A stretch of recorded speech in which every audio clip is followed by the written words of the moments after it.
The Philippines is bracing for a potentially explosive eruption of the Taal volcano. Authorities say it could happen any time from now. The volcano began spewing ash and smoke yesterday. Government officials in Batangas, where the volcano is located, have placed the province under a state of calamity, and tens of thousands of people have been evacuated. Another 300,000 more are set to be moved to safer ground over the next few days. The state's Volcanology Institute is calling for a total evacuation within a 14-kilometer radius. Sunday's eruption blasted steam, ash and pebbles up to 15 kilometers into the sky. It also triggered more than 100 earthquakes.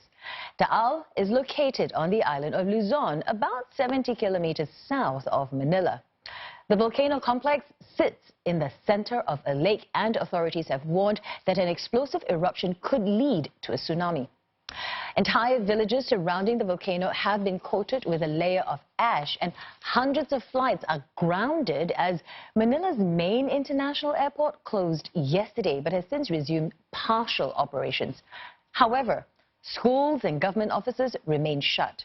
Now, for more, let's cross over to Buena Bernal, and she is in Lipa City in Batangas. So, Buena, how are the evacuation efforts coming along?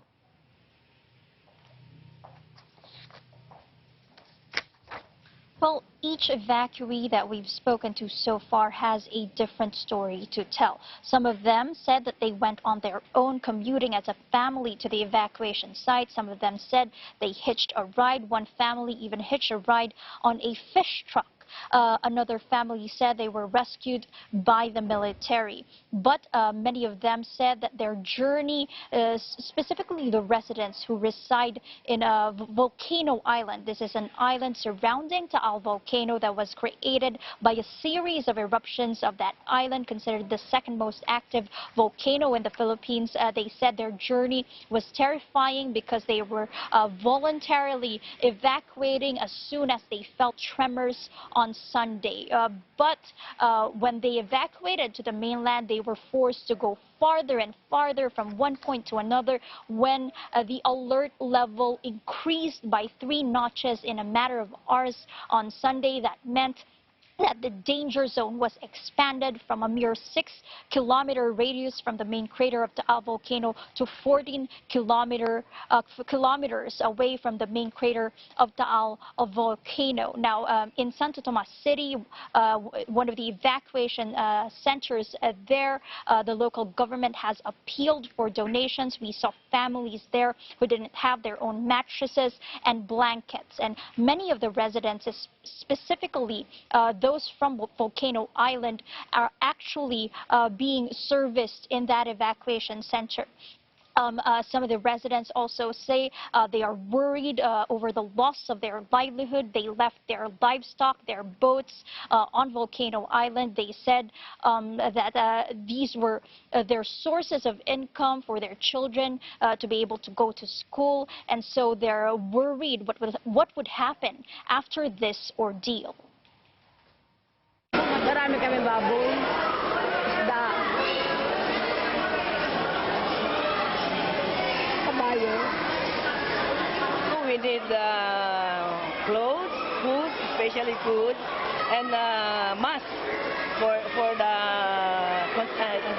evacuees. So we are all here to help Mayor Jerry from Talisay, and we are willing to offer our evacuation center. When authorities say a hazardous eruption could take place in a matter of days, if not hours, what preparations are in place?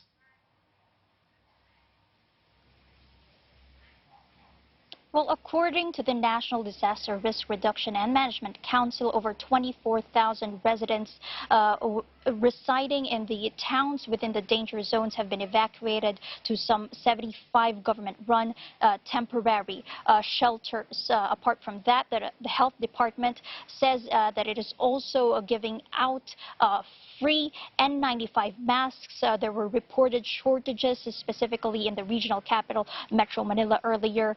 And the health department is saying that they will now give out those masks for free in the high-risk areas. But Mr. Renato Solidum, who is the chief of the Philippine Institute for Volcanology and Seismology, or PHIVOLCS, actually suggests the permanent evacuation of residents on Volcano Island. That island is actually a permanent danger zone, a high-risk area, but there are residents there because they say they found their livelihood and source of income on that island.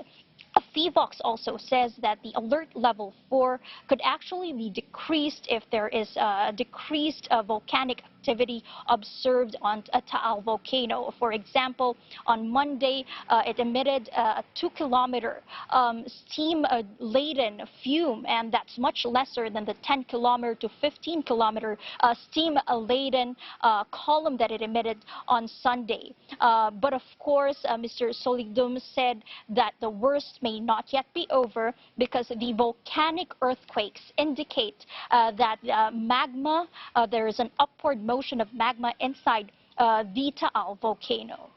All right, Mary, thanks for that update. Buena Bernal speaking to us from Lipa City in the Philippines.